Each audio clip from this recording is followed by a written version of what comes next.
Hello mga ka-ebas. Day off ko ngayon. Samahan niyo ako. Meron akong kliyente. Sarap pa matulog. Pero, kailangan bumangon. Kailangan maging productive. Ay nga pala sa Canada na nagsasabing, mabuhay ka hanggang gusto mo. Eme! So ito na nga bumungad sa akin pagbaba ko. Ang lakas ng snow. So papunta na ako nito sa aking kliyente. So sa hindi pa kalayuan, ayan, nabangga ako sa snow.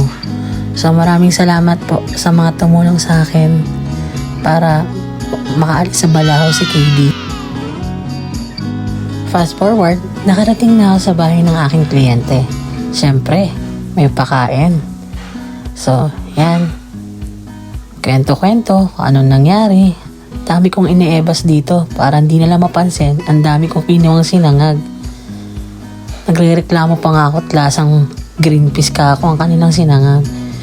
Pero inubos ko naman lahat ng kanilang pagkain. Kain lang ng kain. Kwento pa ng kwento.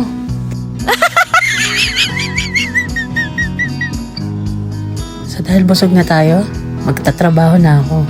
Ito nga po pala ang aking sideline, mag-book ng ticket. At, taran!